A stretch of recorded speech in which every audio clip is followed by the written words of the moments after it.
এই কেউ এখানে কি করো? আমাদের সামনে এই মুহূর্তে বক্তব্য রাখবেন শেখ হাসিনা। আপনাকে কিছু বলার জন্য বিশেষভাবে অনুপ্রেরণ করেন যাচ্ছে। বলবো না। কি বলবো বলে? আপনি বাংলাদেশ থেকে কিসের জন্য ইন্ডিয়াতে আত্মগোপন করেছেন? না না না, আমি এই বাংলাদেশ থেকে পালাতে চাইনি, আমাকে পালাতে ওরা বাধ্য করেছে। আজ্ঞা হুজুর, কারা বাধ্য করেছে?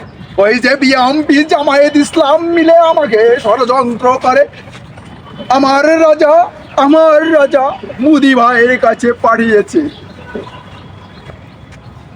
রানী, তোমার কোনো এখন চিন্তা নেই। আমি দীর্ঘ 17 বছর সাধনা করেছি। আমি তোমাকে পাওয়ার জন্য সাধনা করেছি। আমি আজকে সফল। তোমার কোনো চিন্তা নেই। তুমি বাংলাদেশের মতো একটা ছোট দেশ হারিয়েছো, কিন্তু ইন্ডিয়া কত বড় দেশ, এই দেশের তুমি এখন রানী। ইহা, আমি এখন এ দেশের রানী। আপনার আর কিছু জানার থাকলে বলতে পারেন। কেউ বলেন আমার বুঝি ভাতা। আপনাকে বাংলাদেশে এই মুহূর্তে খুঁজতেছে, ঠিক সাপেক্ষে আপনি কি বক্তব্য রাখবেন? আমার রানী ইন্ডিয়াতে অনেক সুখী আছে, সে আর বাংলাদেশে যাবে না।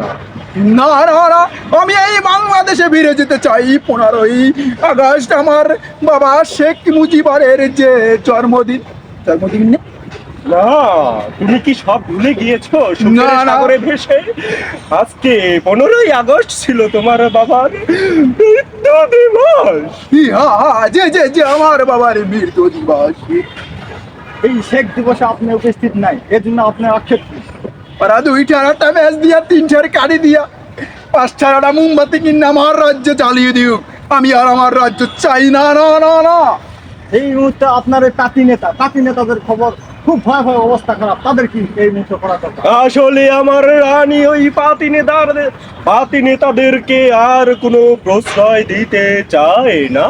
তুমি চলে যাও, আমরা এখন এক ঘনিষ্ঠ সময় কাটাবো। সে গোপালগঞ্জ নিয়ে আপনি একটু কিছু কথা বলেন।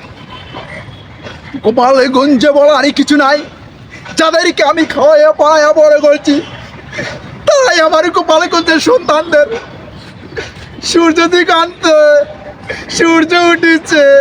গোপালগঞ্জের বলা মানের মুটকি লাল। আর কিছু জানার আছে? দিগন্তে সূর্য উঠিছে, গোপালগঞ্জের পোলা লাল।